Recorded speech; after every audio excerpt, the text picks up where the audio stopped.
Hello friends, this is Sagar and welcome to prime mathematics. इस video में हम class 10 का चैप्टर नंबर 8 ट्रिगोनोमेट्री को डिस्कस करेंगे और इसकी एक्सरसाइज 8.1 को कंप्लीट करेंगे। तो चलिए स्टार्ट करते हैं। पहले कुछ एग्जांपल्स के थ्रू हम समझते हैं। तो आपने अपने आसपास में ऐसी कई सारी चीज़ें देखी होगी या फिर सिचुएशंस देखी होगी जहाँ पर समकोण त्रिभुज बनता हुआ दिखाई देता है आपको, है ना। समकोण त्रिभुज पता ही है सबको कि इस तरह का होता है, एक एंगल उसमें 90 डिग्री का होता है। जैसे कुछ एग्जाम्पल्स ले हम कि आप आपकी बालकनी में खड़े हैं और सड़क पर चलती हुई किसी साइकिल को देख रहे हैं।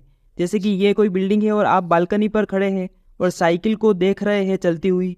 तो आपकी आंखों से जो एंगल बनता है ना, और इस साइकिल की जो दूरी है, इसको अगर कैलकुलेट करना है आपको किस एंगल से देखना पड़ेगा, इस चीज़ को अगर कैलकुलेट करना है तो वहाँ पर त्रिकोणमिति यूज होती है। और भी कुछ एग्जाम्पल है, जैसे कि आप घूमने गए और विजय स्तंभ देख रहे हैं, है ना, चित्तौड़ में बना हुआ। तो ये विजय स्तंभ है मान लो, और आप यहाँ पर नीचे खड़े हैं। तो आपको इसके टॉप में देखने के लिए आपको किस एंगल से देखना पड़ेगा, उस एंगल का मेजरमेंट करने के लिए अगर आपको इसकी हाइट पता हो और ये डिस्टेंस पता है तो आप आराम से त्रिकोणमिति की सहायता से ये चीज़ भी कैलकुलेट कर सकते हैं। ऐसे कई सारे एग्जाम्पल है, जैसे कि एरोप्लेन उड़ रहा है और पहले वो ए पॉइंट पे है जब आपने देखा, और थोड़ी देर बाद आप फिर से देखते हैं तो वो बी पॉइंट पर पहुंच जाता है, मतलब यहाँ से एरोप्लेन यहाँ पर पहुंच गया। तो ये जो डिस्टेंस है या फिर एरोप्लेन की ज़मीन से जो डिस्टेंस है उसको भी अगर आपको कैलकुलेट करना है तो आप त्रिकोणमिति की सहायता से कैलकुलेट कर सकते हो। अब आप सोच रहे होंगे कैसे करेंगे आखिर। तो ये जो दूरियां और ऊंचाइयां है इसको अब त्रिकोणमिति का कॉन्सेप्ट लगाकर हम त्रिकोणमितीय अनुपात की सहायता से कर सकते हैं। त्रिकोणमिति अनुपात को समझने से पहले हम त्रिकोणमिति की ही बात करते हैं कि जैसे देखो, त्रि मतलब तीन, और कोण, कोण और मिति का मतलब होता है मापना।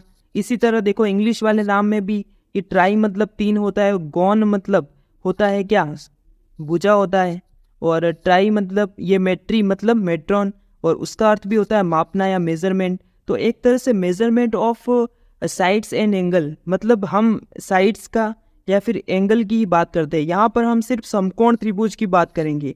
अगर कहीं पर समकोण त्रिभुज बन रहा है, जैसे कि आपने कहीं पार्क वार्क में गए होंगे तो वहाँ पे भी आपने देखा होगा कि जो फिसल पट्टी होती है उसमें कहीं ना कहीं आपको समकोण त्रिभुज बनता हुआ दिखता है। तो जहाँ पर भी समकोण त्रिभुज बन रहा है तो उसकी भुजाओं को अगर हमको ज्ञात करना है ना, या फिर उसका एंगल पता करना है, हम यहाँ पर सिर्फ न्यून कोण के संदर्भ में बात कर रहे हैं। जैसे अगर ये एंगल हमें पता है, ये एंगल हमें फाइंड करना है, या ये एंगल तो 90 डिग्री होता है हमें पता ही है ना। तो वहाँ पर हम त्रिकोणमिति का यूज़ करते हैं।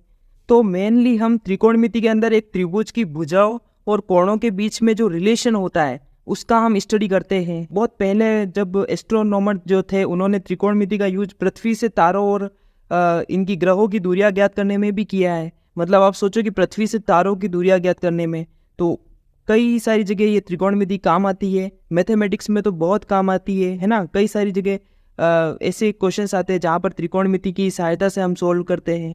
साथ ही साथ इंजीनियरिंग में और फिजिक्स में भी त्रिकोणमिति की कई सारी एप्लीकेशंस है। तो अब देखिए कि त्रिकोणमिति अनुपात होता क्या है। समकोण त्रिभुज की भुजाओं के कुछ अनुपातों का उसके न्यून कोण के सापेक्ष हम स्टडी करते हैं ना, तो उसी को हम त्रिकोणमितीय अनुपात कहते हैं। जैसे कि यहाँ पर मैंने एक समकोण त्रिभुज बना दिया। ये एक समकोण त्रिभुज है जिसको नाम दे दिया मैंने ABC। इस समकोण त्रिभुज में ये B जो है वो तो 90 डिग्री का एंगल होता है, आपको पता ही है। और ये जो होता है ये दोनों न्यून कोण होते हैं, है ना। 90 डिग्री से कम के कोण को हम न्यून कोण कहते हैं। तो समकोण त्रिभुज की भुजाओं के कुछ अनुपातों, तो यहाँ पे हम भुजाओं के कुछ अनुपात देखेंगे। तो समकोण त्रिभुज के भुजाओं के अनुपात और इनके एंगल के बीच में संबंध प्राप्त करने के लिए ही त्रिकोणमितीय अनुपात को डिफाइन किया गया। और आपको पता ही है कि समकोण त्रिभुज की जो सबसे लंबी भुजा होती है उसे हम कर्ण कहते हैं, है ना। और ये हो गया लंब, और इसको हम बोलते हैं आधार। इंग्लिश में इसको बोलते हैं हाइपोटेन्यूस, इसको बोलते हैं बेस, और इसको बोलते हैं परपेंडिकुलर, है ना। ये आपको पता ही है बेसिक बात। तो अब देखिए त्रिकोणमितीय अनुपात को अगर मैं इस एंगल C की बात करूं तो न्यून कोण के सापेक्ष हमने इसको डिफाइन किया है। तो एंगल C का, अगर एंगल C के सापेक्ष में अगर मैं बात करूं तो, या फिर सीधा ही लिखता हूं कि 6 जो है वो त्रिकोणमितीय अनुपात है। कौन कौन से है, तो सबसे पहला है साइन, दूसरा है कोसाइन, तीसरा है टेंजेंट, चौथा है कोटेंजेंट, और पांचवा है सीकेंट, एंड छठा है कोसिकेंट। तो ये 6 त्रिकोणमितीय अनुपात है, इनको हम इस एंगल के संदर्भ में परिभाषित करते हैं। तो कैसे कि एंगल सी का, यहाँ पर लिख सकते हैं कि एंगल सी का साइन और एंगल सी का कोसाइन। तो इसी तरह से इस एंगल के संदर्भ में हम बात कर रहे हैं। जिस तरह से सबके निक नाम होते हैं, जैसे नरेंद्र है तो उसको नंदू बुलाएंगे, तो इसी तरह ये जो साइन है, कोसाइन है, ये नाम इतने लंबे लंबे हैं तो इनको भी शॉर्ट में, संक्षेप में लिखा जाता है कि इस साइन को सीधा ही लिख दिया जाता है साइन, इसको लिखा जाता है कोस, इसको लिखा जाता है टेन और इसको लिखा जाता है कोट, और इसी तरह सेक एंड कोसेक। तो ये इनके शॉर्ट नाम है। अब देखो कि यहाँ पर इस एंगल के संदर्भ में बात की गई है न्यून कोण सी, तो कोण सी का साइन, तो इसको हम सीधा कैसे लिख लेते हैं, साइन सी, ऐसा लिख लेते हैं, है ना। अगर या फिर इसको मैं मान लूँ कि ये जो कोण है ये थीटा है, कोण सी जो है वो थीटा है, तो इसको मैं लिख लूँगा साइन थीटा। इसी तरह कोस को मैं cos theta, tan theta, cot theta, sec theta and cosec theta. अब देखिए कि इसको परिभाषित कैसे किया। तो साइन जो है वो लंब बटा कर्ण के बराबर है, लंब बटा कर्ण। इसी तरह कोस जो है वो आधार बटा कर्ण के बराबर है। टेन किसके बराबर है, तो टेन है लंब बटा आधार के बराबर है। इसी तरह कोट जो है वो आधार बटा लंब के बराबर है। सेक किसके बराबर है, तो कर्ण बटा आधार के बराबर है। कोसेक जो है वो कर्ण बटा लंब के बराबर है। तो ये जो अनुपात मैंने लिखे यहाँ पर, इसको मैं शॉर्ट में लिख लेता हूँ, ये आपके लिए थोड़ा मुश्किल हो रहा होगा कि लंब को मैंने लिख लिया यहाँ पर एल, है ना, कर्ण को मैंने लिखा के और आधार को मैंने लिखा ए। तो अगर मैं इस तरह से लिखता हूँ तो ये साइन किसके बराबर हो जाएगा, लंब बटा कर्ण, है ना। और इसी तरह कोस जो है वो आधार बटा कर्ण, टेन जो है वो लंब बटा आधार, और कोट हो जाएगा आधार बटा लंब, और सेक हो जाएगा कर्ण बटा आधार, और इसी तरह कोसेक जो हो जाएगा वो हो जाएगा के बाई एल, ये हो जाएगा। तो अब देखिए यहाँ पर हमने इसको डिफाइन कर दिया है। समकोण त्रिभुज के न्यून कोण के जो त्रिकोणमितीय अनुपात है, ये अनुपात त्रिभुज के कोण और उसकी भुजाओं की लंबाई के बीच में संबंध है। इस साइन का मतलब कोण सी का जो साइन है वो हमें क्या बता रहा है, इस समकोण त्रिभुज की भुजाओं का अनुपात बता रहा है ना। तो एक तरह से भुजाओं और कोण के बीच में संबंध हो गया। अब आपको लग रहा होगा कि इनको याद कैसे करेंगे, तो इसको याद करने की एक छोटी सी ट्रिक है कि लाल बटा कका, लाल बटा कका। अब देखो कि एल बाई के ये जो है वो क्या है, इसको ऐसे सेपरेट कर दो, तो ये जो है वो साइन है और साइन के बाद ये कोस है और ये है टेन। और आपको यहाँ पर एक बात और ध्यान रखने योग्य है कि साइन का जो उल्टा होता है वो कोसेक होता है और कोस का उल्टा होता है सेक, और इसी तरह टेन का उल्टा होता है कोट। तो देखो यहाँ पर साइन की वैल्यू क्या है, एल बाई के, तो कोसेक की इसकी जस्ट उल्टी होगी, मतलब के बाई एल हो गई। देखो ये जैसे इसका उल्टा है। इसी तरह कोस का क्या है, ए बाई के, तो इसका के बाई ए है। टेन का एल बाई ए, तो इसका ए बाई एल है। तो यहाँ पे आपको साइन कोस टेन अगर याद रखेंगे ना, तो भी आपको ये तीन तो आराम से मिल जाएंगे, क्योंकि ये इसके जस्ट उल्टे हैं। तो देखो साइन की वैल्यू क्या हो जाएगी, एल बाई के, लाल बटा कका से एल बाई के हमें मिल रहा है। कोस की क्या मिल जाएगी, ए बाई के, और ये जो बीच में लाइन खींची ना, इसको आप डिवाइड समझ सकते हो। अब टेन जो है वो एल बाई ए हो जाएगा। इसी तरह इस तरफ लिख दो कि टेन के बाद कोट, जो कि इसका उल्टा ए बाई एल हो जाएगा। इस तरह से लेना है आपको। ये बात आपको समझ में आ गई होगी। अब देखो कि यहाँ पे जो साइन थीटा है ना, साइन थीटा, इसका मतलब क्या है, थीटा का साइन है ना, एंगल सी का साइन। तो अगर मैंने साइन और थीटा को अलग अलग कर दिया तो इस साइन की कोई वैल्यू नहीं है, मतलब ये साइन थीटा के साथ होगा तभी ये डिफाइन होगा, वरना ये डिफाइन नहीं हो सकता। तो और आप ये भी बात ध्यान रखिए कि यहाँ पे साइन और थीटा जो है वो मल्टीप्लिकेशन में नहीं है। ये जो साइन थीटा है इसका थीटा के बिना कोई अर्थ नहीं है, थीटा के बिना ये अधूरा है। तो अब बात करते हैं कि ये जो टेन है इसको हम sine theta upon cos theta करके भी प्राप्त कर सकते हैं। देखो यहाँ पर कि अगर मैंने एल बाई के अपॉन ए बाई के किया, तो ये अगर इसको गुणे में लेके आऊँगा तो के बाई ए हो जाएगा। तो यहाँ से के कैंसिल होके यहाँ पर एल बाई ए मिल जाएगा। और देखो यहाँ पर टेन थीटा जो है वो एल बाई के ही है। इसी तरह कोट थीटा जो होता है वो कोस बाई साइन होता है, cos theta by sine theta होता है। इन चीज़ों को मैं यहाँ पे आपको सही से लिख के बता देता हूँ। देखिए, ये जो सारे त्रिकोणमितीय अनुपात हैं इनको तो आपको याद रखना ही है ना। और एक और चीज़ मैंने बताई थी कि साइन जो होता है वो कोसेक थीटा का क्या होता है, उल्टा होता है ना। इसी तरह कोस 1/सेक होता है, सेक थीटा। एंड टेन जो होता है वो होता है 1/कोट थीटा। कोट थीटा जो होता है वो 1/टेन थीटा होता है ना। और सेक थीटा होता है 1/कोस थीटा। और इसी तरह कोसेक थीटा जो होता है वो 1/साइन थीटा होता है। मतलब साइन का उल्टा जो होता है वो कोसेक होता है, कोस का सेक और टेन का कोट, इस तरह से होता है।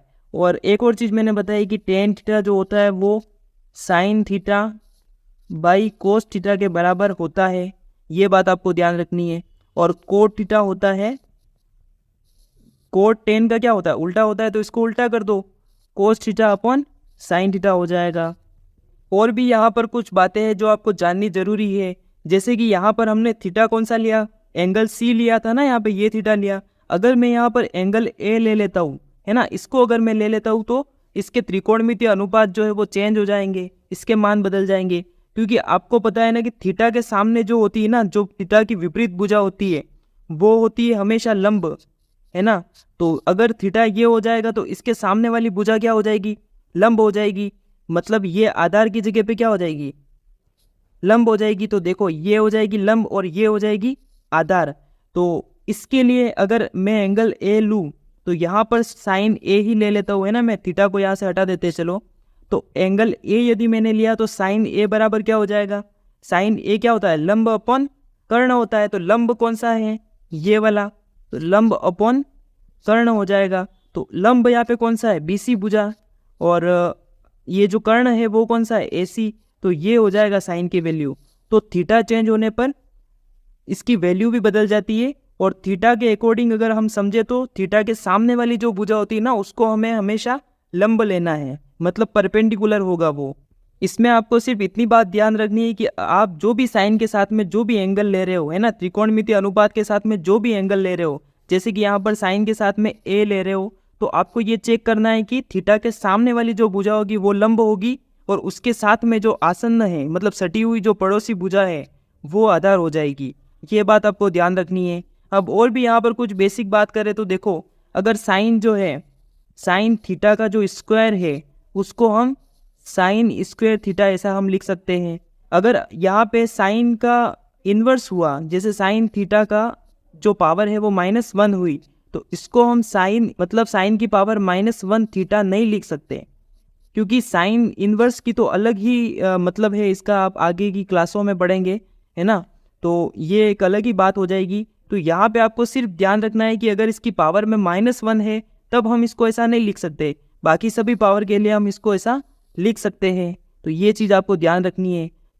एक और बात यहाँ पर है जो ध्यान रखी जा सकती है कि जैसे कि अगर कोई समकोण त्रिभुज है, ये मैंने बना दिया, इसी तरह अगर इसकी भुजा को मैंने बढ़ा दिया और ये यहाँ तक मैंने लेंथ ले ली। अब देखो यहाँ पे इसका न्यून कोण जो है वो थीटा है ना। और अगर मैंने इसकी भुजा को बढ़ा दिया और इस तरह से ये लंबाई मैंने ली, तो अगर मैं इस त्रिभुज, ये जो छोटा त्रिभुज बना है यहाँ पर, ये देखो ये वाला त्रिभुज लूँ, या फिर मैं ये पूरा त्रिभुज लूँ, है ना, ये वाला पूरा त्रिभुज लूँ, या फिर मैं इस बड़े त्रिभुज को लूँ, या फिर और भी भुजा को बढ़ाकर मैं कोई दूसरा त्रिभुज लूँ, तो इन सब त्रिभुजों के त्रिकोणमितीय जो अनुपात होंगे उसके मान में कोई परिवर्तन नहीं होगा। मतलब अगर यहाँ पर एंगल सेम है, अगर एंगल थीटा ही रहेगा, तो इसकी भुजाओं की लंबाई बढ़ाने पर त्रिकोणमितीय अनुपात के मान में कोई परिवर्तन नहीं आएगा, है ना। मतलब उसका अनुपात सेम आएगा। अगर मैं इसके लिए साइन थीटा निकालूं और इस त्रिभुज के लिए निकालूं, या चाहे इस बड़े वाले त्रिभुज के लिए निकालूं, या फिर इस त्रिभुज के लिए निकालूं, तो साइन थीटा का मान सेम ही आएगा। ये बात आप ध्यान रख सकते हैं। और भी जैसे देखो कि यहाँ पर साइन और कोस की वैल्यू जो है, देखो इसके हर में यहाँ पर कर्ण है ना। तो आपको पता है कि समकोण त्रिभुज की सबसे लंबी भुजा कौन सी होती है, कर्ण होती है, और यही सभी सबसे बड़ी होती है ना। तो अगर बड़ी वैल्यू कोई नीचे होगी, अपॉन में होगी, तो 100% उसकी वैल्यू जो आएगी, मतलब यहाँ पे 3 है, यहाँ पे 4 है, तो इसका अगर मैं 3 का 4 में भाग देता हूँ तो 1 से तो छोटी वैल्यू ही आएगी, है ना, 1 से बड़ी तो आ ही नहीं सकती। तो साइन और कोस का जो मान होता है वो हमेशा 1 से छोटा होता है, ये बात आपको ध्यान रखनी है ना। इन दो त्रिकोणमितीय अनुपात का ही मान हमेशा 1 से छोटा होता है। प्रश्नावली 8.1, इसका फर्स्ट क्वेश्चन है त्रिभुज ABC में जिसका कोण B समकोण है ना। तो त्रिभुज ABC बना लेते हैं हम पहले। ये त्रिभुज ABC बनाया मैंने और इसका B जो कोण है वो समकोण है, तो इसको ABC मान लो और इसको समकोण बना दिया। अब देखो यहाँ पर AB की लंबाई हमें दे रखी है 24 और इसी तरह BC की लंबाई दे रखी है हमें 7 सेंटीमीटर। यहाँ पर निम्नलिखित के मान ज्ञात करने हैं हमको, तो किस किस के मान ज्ञात करने हैं? साइन A और कोस A के मान ज्ञात करने हैं। इसी तरह साइन C और कोस C के मान ज्ञात करने हैं। तो देखो फर्स्ट वाले क्वेश्चन में एंगल कौन सा है? A है, मतलब ये वाला एंगल है, और सेकेंड में एंगल C है। तो देखिए यहाँ पर एंगल A के लिए हम यहाँ पर देखते हैं, तो एंगल A के लिए देखो, एंगल A के लिए अगर ये न्यून कोण है, इसके सापेक्ष हम बात कर रहे हैं, तो इसके सामने वाली भुजा कौन सी हो जाएगी? लंब हो जाएगी, है ना। कर्ण तो सबके लिए सेम ही है, ये वाला कर्ण है। तो देखो यहाँ पर कर्ण हमें पता नहीं है, तो पहले हम कर्ण निकाल लेंगे। तो देखो कर्ण के लिए हम, आपको पता ही है, पाइथागोरस थ्योरम लगाते हैं समकोण त्रिभुज के अंदर। तो पाइथागोरस प्रमेय से या लिख दो कि पाइथागोरस प्रमेय से कर्ण स्क्वायर बराबर होता है आधार स्क्वायर प्लस लंब स्क्वायर, यही होता है। तो कर्ण स्क्वायर बराबर आधार की वैल्यू कितनी है? देखो A के लिए आधार कौन सा हो जाएगा? 24। तो 24 का स्क्वायर कितना होता है? 576 प्लस लंब का स्क्वायर मतलब 7 का स्क्वायर 49। तो ये जुड़ के कितना हो जाएगा? 625। और यहाँ से K की वैल्यू हमें कितनी मिल जाएगी? 25। तो अब देखिए कर्ण हमें मिल चुका है 25। तो A के लिए देखो, A के लिए कर्ण तो सेम रहेगा 25, और लंब कौन सा हो जाएगा? थीटा के सामने वाली भुजा, तो 7। और इसी तरह इसके लिए आधार हो जाएगा कितना? 24। तो यहाँ से हम आराम से इसकी साइन A की और कोस A की वैल्यू कैलकुलेट कर सकते हैं। तो देखो यहाँ पर साइन A क्या हो जाएगा? आपको पता है साइन A क्या होता है? लाल बटा कक्का। तो वहाँ से लंब बटा कर्ण, और लंब देखो कौन कितना है? 7, और कर्ण है हमारे पास 25। तो ये इसका वैल्यू हो जाएगी। कोस A जो है वो आधार बटा कर्ण होता है, और आधार कितना है? 24, और कर्ण है हमारे पास 25। तो ये इसकी वैल्यू हो जाएगी। अब देखो यहाँ पर साइन C कैलकुलेट करना है। तो साइन C, तो C के लिए देखो, अगर ये एंगल हम ले रहे हैं तो इसके सामने वाली जो भुजा होगी वो क्या हो जाएगी? लंब हो जाएगी। तो यहाँ पे लिख लो एंगल C के लिए कर्ण तो सेम रहेगा, है ना, और लंब जो हो जाएगा वो कितना हो जाएगा? 24, और आधार हो जाएगा 7। तो साइन C की वैल्यू, साइन के बराबर क्या होता है? लंब बटा कर्ण। तो लंब हो गया यहाँ पर 24 एंड कर्ण हो जाएगा 25। तो ये साइन C की वैल्यू हो जाएगी। इसी तरह कोस C की वैल्यू आप निकाल लेंगे। अब बात करते हैं नेक्स्ट क्वेश्चन की, क्वेश्चन नंबर 2। इसमें देखिए आकृति 8.13 में tan P minus cot R को हमें ज्ञात करना है। तो यहाँ पे आकृति को लाना मैं भूल गया हूँ, तो यहाँ पे मैं बना देता हूँ। देखो इस तरह से एक समकोण त्रिभुज दे रखा है PQR, और इसके अंदर आपको ये वाली भुजा दे रखी है 13 सेंटीमीटर, ये दे रखी 12 सेंटीमीटर, और ये हमें नहीं दे रखी है। तो जो नहीं दे रखी उसको हम ज्ञात कर सकते हैं आराम से पाइथागोरस प्रमेय से। आपको पता ही है समकोण त्रिभुज में पाइथागोरस प्रमेय लगती है। तो PQR आपको पता ही होगा ना, पाइथागोरस प्रमेय क्या होती है कि जो दो भुजा जिनके बीच में समकोण त्रिभुज बन रहा है उनके योग का वर्ग जो होता है वो तीसरी भुजा, मतलब जो सबसे लंबी भुजा है उसके वर्ग के बराबर होता है। यही पाइथागोरस प्रमेय है, मतलब कर्ण स्क्वायर बराबर लंब स्क्वायर प्लस आधार स्क्वायर। तो देखो यहाँ पर कर्ण का स्क्वायर, कर्ण स्क्वायर बराबर आधार स्क्वायर प्लस लंब स्क्वायर।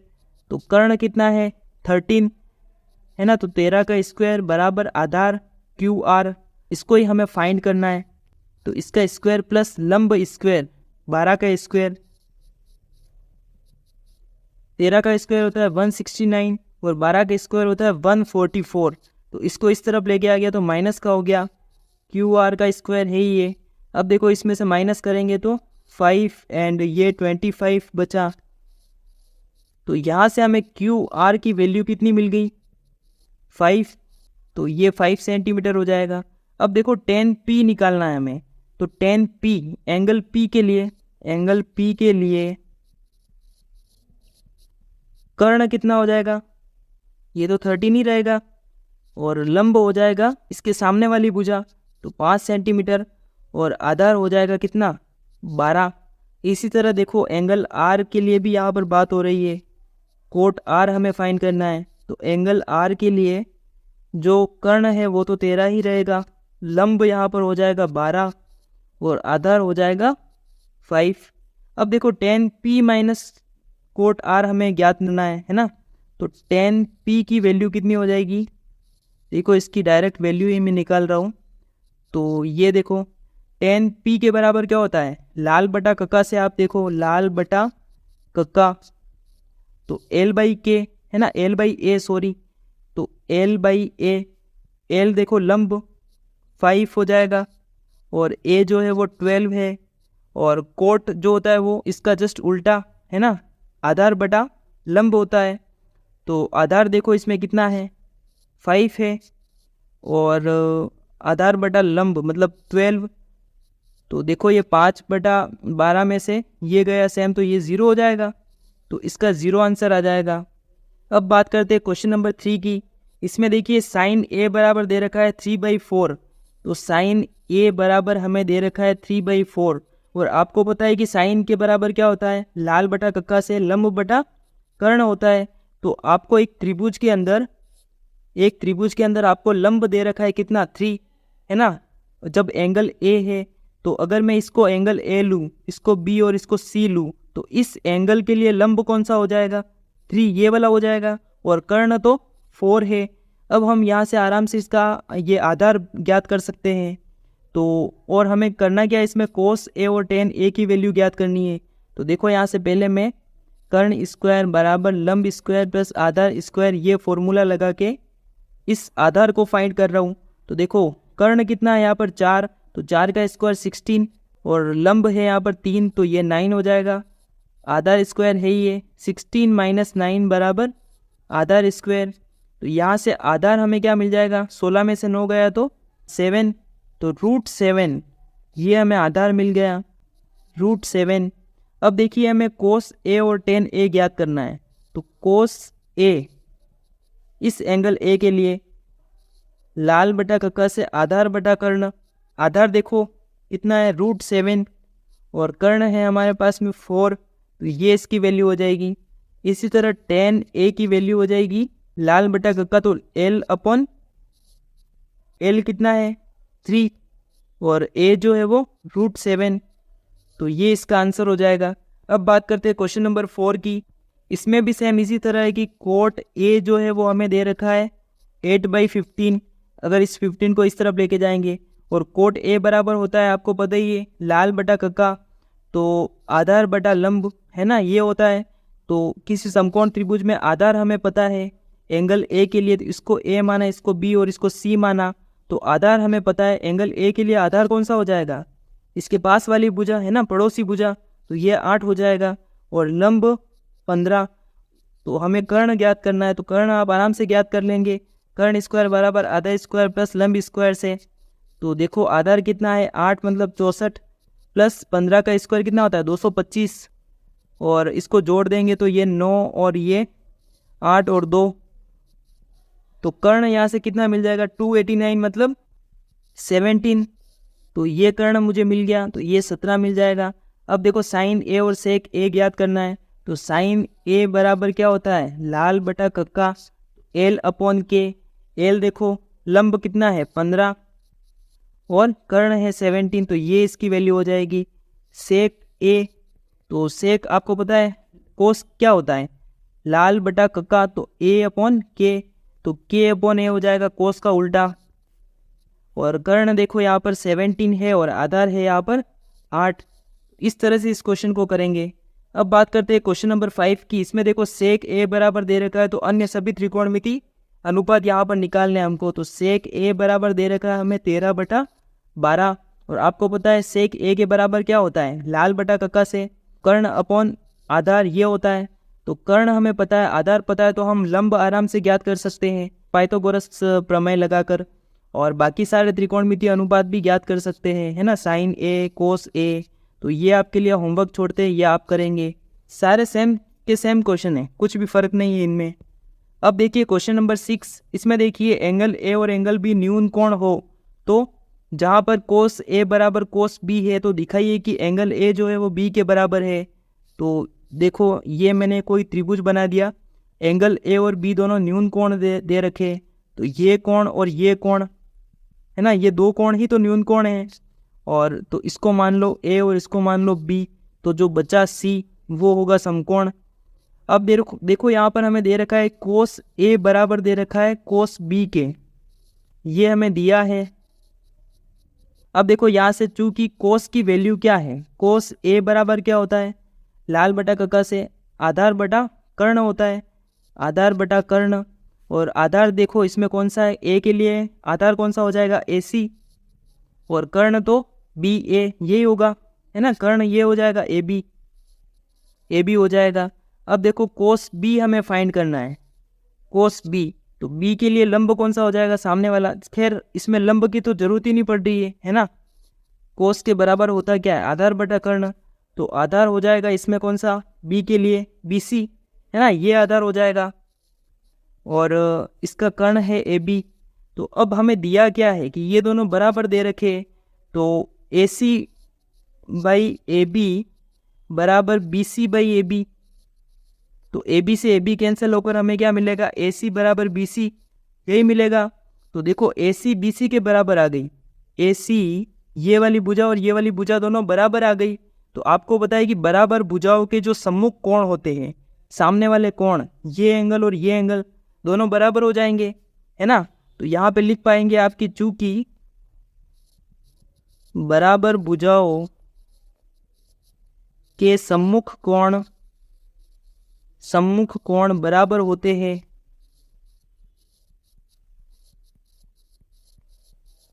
अतः यहाँ पे लिख लेंगे कि अतः एंगल ए बराबर हो जाएगा किसके, एंगल बी के, ये बात लिख पाएंगे। और यही हमें प्रूव करना है, तो इस क्वेश्चन को इस तरह से करेंगे।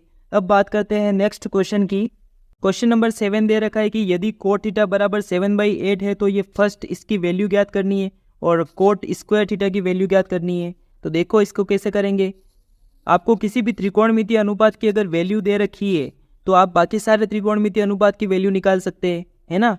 तो देखो कोट थीटा बराबर 7/8 दे रखा है, तो कोट थीटा बराबर होता क्या है, आधार बटा लंब, यही होता है। तो किसी समकोण त्रिभुज के अंदर मान लो कि ये ए बी सी है और इसके अंदर थीटा हम इसको मान लेते हैं, तो इसके सामने वाली भुजा कौन सी हो जाएगी, लंब। तो हमें लंब पता है कितना है 8 और आधार हमें पता है 7, कर्ण हमें नहीं पता है तो हम आराम से कैलकुलेट कर सकते हैं। तो देखो यहाँ पर कर्ण में निकाल लेता हूँ, कर्ण स्क्वायर बराबर क्या होता है, लंब स्क्वायर प्लस आधार स्क्वायर, यही होता है ना। तो कर्ण स्क्वायर बराबर लंब का स्क्वायर, मतलब 8 का स्क्वायर 64 और 7 का स्क्वायर कितना हो जाएगा 49। तो यहाँ से हमें मिलेगा कर्ण स्क्वायर बराबर ये कितना हो जाएगा 9 + 4 3 एंड 113 हो जाएगा, ठीक है। और कर्ण बराबर कितना मिल जाएगा हमें, √113। तो ये हमें कर्ण की वैल्यू मिल गई। अब देखो इसमें हमें फर्स्ट की वैल्यू निकालनी है, 1 + sin थीटा और 1 - sin थीटा। तो आपको पता है कि एक सर्वसमीका होती है a + b a - b बराबर होता है a² - b², ये आपने ज़रूर पढ़ी होगी। तो इसी का यहाँ पर यूज़ करके हम इसको थोड़ा आसान बना सकते हैं। तो 1 + sin थीटा 1 - sin थीटा मतलब 1 का स्क्वायर माइनस sin थीटा का स्क्वायर, ये हो जाएगा। इसी तरह नीचे भी ये देखो 1 - cos थीटा का स्क्वायर। अब यहाँ पर sin थीटा और cos थीटा की वैल्यू की हमें ज़रूरत पड़ेगी। तो sin थीटा की वैल्यू अगर मैं पहले निकालूँ इस तरफ, तो sin थीटा बराबर क्या होता है, लंब अपॉन कर्ण, यही होता है। और लंब यहाँ पर कितना है 8 और कर्ण है 113, √113। इसी तरह कोस की भी वैल्यू निकालूँ तो कोस थीटा बराबर आधार बटा कर्ण, और आधार यहाँ पर कितना है 7 और कर्ण है यहाँ पर √113। तो ये वैल्यू इसमें पुट कर लेंगे हम। तो 1 - sin थीटा का स्क्वायर मतलब 8 बटा √113 का स्क्वायर अपॉन 1 - cos थीटा का स्क्वायर मतलब 7/√113 का स्क्वायर, ये हो जाएगा। अब इसको सिंप्लीफाई करेंगे हम, तो नेक्स्ट पेज पे करते हैं। देखो 1 माइनस 8 का तो स्क्वायर कितना हो जाएगा 64 और वो हो जाएगा 113। 1 माइनस 7 बाई रूट 113 है तो 49 बाई 113 ये हो जाएगा। तो 113 एलसीएम मिल जाएगा 113 माइनस 64 और इसी तरह यहाँ पर भी एलसीएम कितना आ जाएगा 113। 113 माइनस 49, 113 में से 64 गया तो 49 बाई 113 यही बचेगा और इस तरफ नीचे बचेगा 64 बाई 113। तो इसको मैं इस तरह ऊपर लेके जाऊंगा तो 113 ऊपर की तरफ चला जाएगा और नीचे 64 बचेगा। तो 113 से 113 कैंसिल हो जाएगा और इसका आंसर हमें मिल जाएगा 49 बाई 64, ये इसका आंसर हो जाएगा। अब देखिए इसी का सेकेंड जो है उसमें हमें ज्ञात करना है कोट स्क्वायर थीटा की वैल्यू। और आपको पता है कि कोट स्क्वायर थीटा को हम कैसे लिख सकते हैं, कोट थीटा का स्क्वायर ऐसा लिख सकते हैं। तो कोट थीटा की अगर वैल्यू मुझे मिल जाए है ना, तो इसकी वैल्यू आसानी से ज्ञात कर पाऊंगा मैं। तो देखो कोट थीटा जो होता है वो किसके बराबर होता है, लाल बटा कक्का से आधार बटा लंब। तो आधार बटा लंब, आधार कितना है हमारे पास में देखो 7 और लंब है 8, तो 7 बटा 8 ये हो जाएगा। अब इसका स्क्वायर कर देंगे तो 7 बटा 8 का स्क्वायर किया तो 49 बाई 64 ये आंसर हो जाएगा। तो दोनों के सेम आंसर मिले हैं हमको।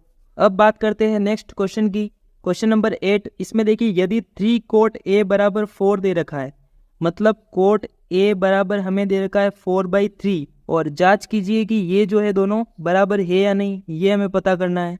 तो पहले तो हम क्या करेंगे, कोट ए के बराबर क्या होता है आपको पता है कि आधार बटा लंब यही होता है। तो किसी समकोण त्रिभुज के अंदर हमें क्या पता है, एक तो आधार पता है और एक लंब पता है। तो इसको ए मान लूँ, इसको बी और इसको सी।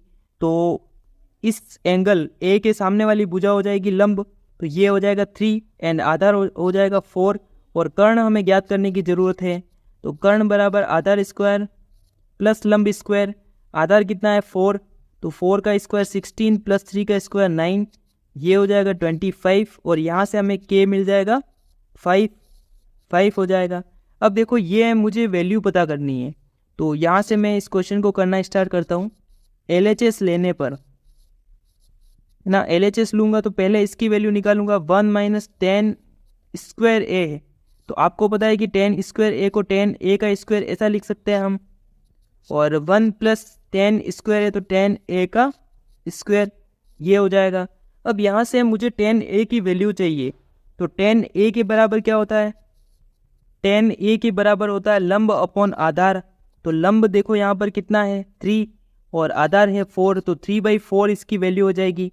तो 1 माइनस 3/4 का स्क्वायर अपॉन 1 प्लस 3/4 का स्क्वायर ये हो जाएगा। इसको सिंप्लीफाई करेंगे तो 1 माइनस 3 का स्क्वायर कितना होता है 9 और ये हो जाएगा 16। इसी तरह यहाँ पर 1 प्लस 9 अप बाई 16, इसको सॉल्व करेंगे तो 1 माइनस, तो देखो वहाँ पर एलसीएम लेंगे 16 है ना, तो 16 माइनस कितना हो जाएगा 9 हो जाएगा, ठीक है। अपॉन फिर से एलसीएम लिया 16 और 16 माइनस हो जाएगा, सॉरी प्लस हो जाएगा 9 है ना, प्लस का साइन है तो 16 माइनस 9 मतलब 7/16 बाई ये हो जाएगा कितना 16 प्लस 9 25/16।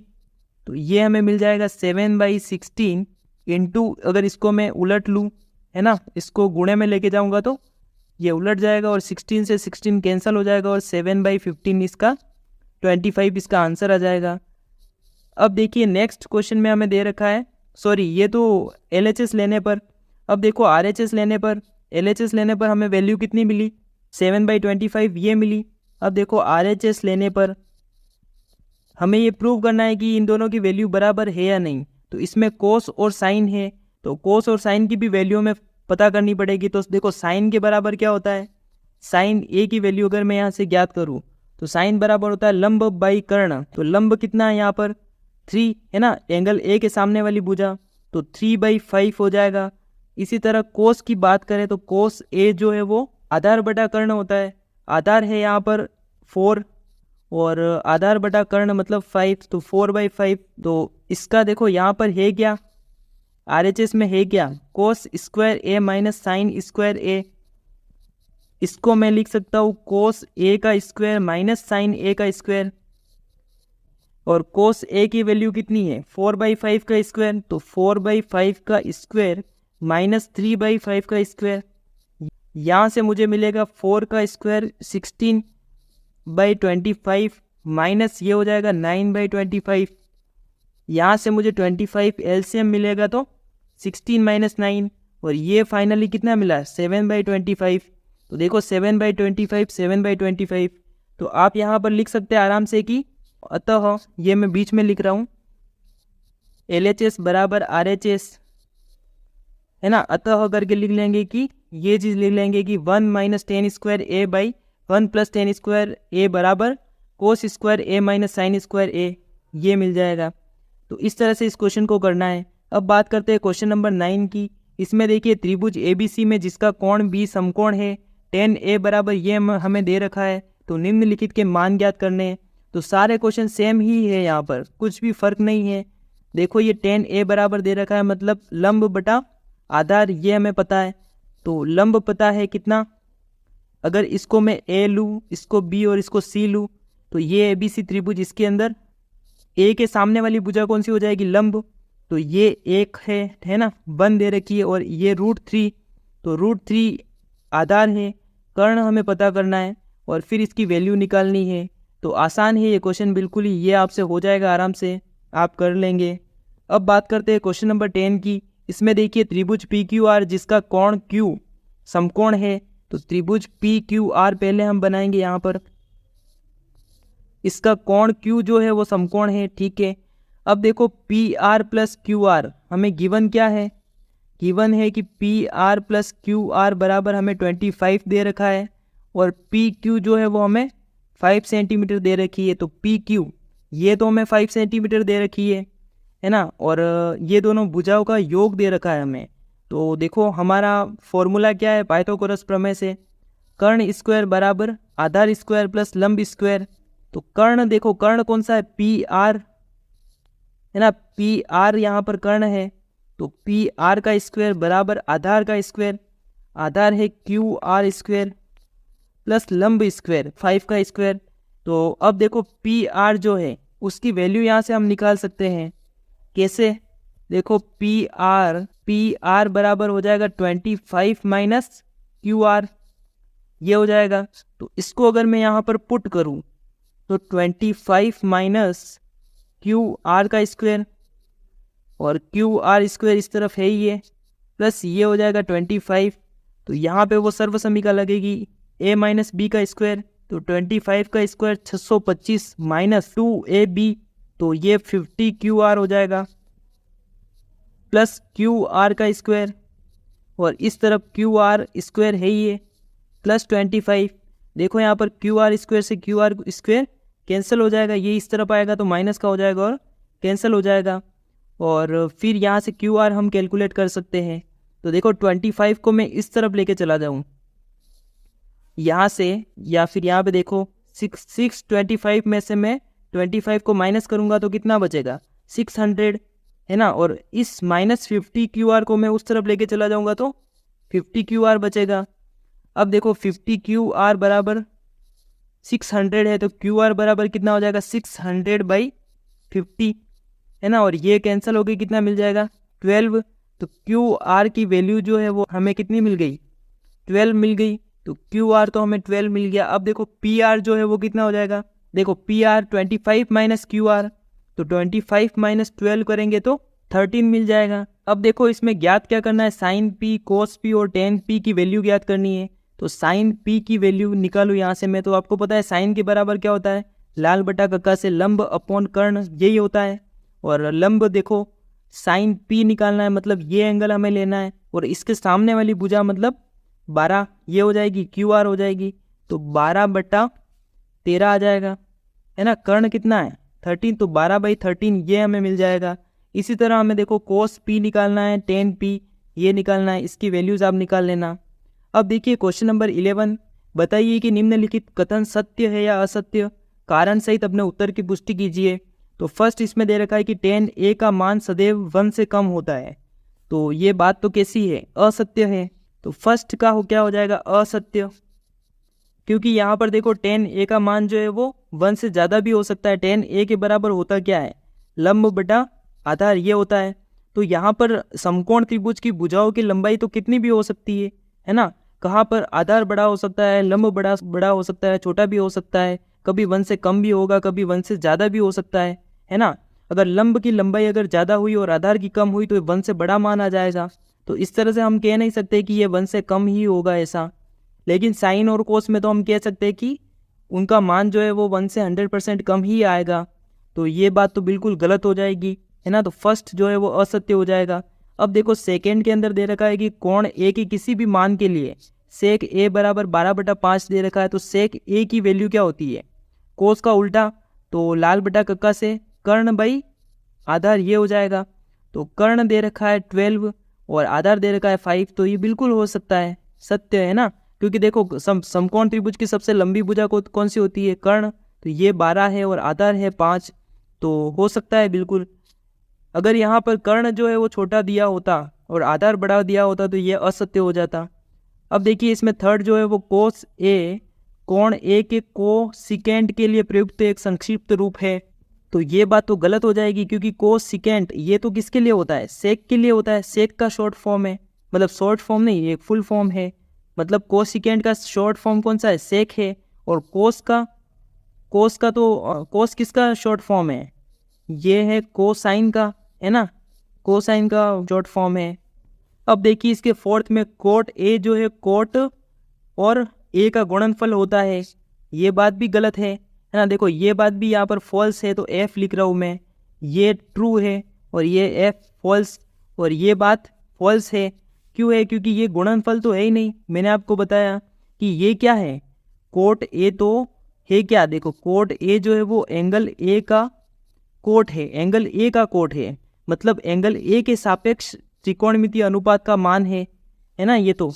और यहाँ पर लिखा है कि गुणनफल है, तो ये बात बिल्कुल गलत है ना। क्योंकि कोट अकेले कोट का भी कोई औचित्य नहीं है। अगर गुणनफल होता तो इन दोनों का कोई ना कोई मतलब होता, लेकिन अकेले कोट का कोई भी मतलब नहीं है, कोई अर्थ नहीं है ना। तो इसलिए ये गुणनफल नहीं है, ये बात आपको ध्यान रखनी है। अब देखिए क्वेश्चन नंबर इसका 5 है, किसी भी कोण थीटा के लिए साइन थीटा बराबर 4/3। तो साइन थीटा बराबर होता क्या है, लाल बटा कक्का से लंब अपॉन कर्ण, ये होता है। और ये हमें दे रखा है कितना, 4/3। तो 4 बाई लंब दे रखा है 4 और कर्ण दे रखा है 3। तो क्या ऐसा कभी हो सकता है कि किसी समकोण त्रिभुज में कर्ण जो है वो लंब से छोटा या आधार से छोटा हो सकता है? बिल्कुल नहीं हो सकता, क्योंकि समकोण त्रिभुज की सबसे लंबी भुजा कौन सी होती है, कर्ण होती है। और कर्ण यहाँ पर 3 दे रखा है जो कि लंब से छोटा है, तो बिल्कुल भी ये बात सत्य नहीं है। तो ये असत्य हो जाएगा, मतलब फॉल्स स्टेटमेंट है। तो इन सभी क्वेश्चन को इस तरह से करेंगे। आई होप कि आपको सारे क्वेश्चन समझ में आए होंगे। मिलते हैं नेक्स्ट वीडियो के अंदर, और नेक्स्ट एक्सरसाइज में क्वेश्चंस करने का ट्राई करना। वीडियो अच्छा लगा हो तो लाइक ज़रूर करना और अपने फ्रेंड्स के साथ में शेयर करना।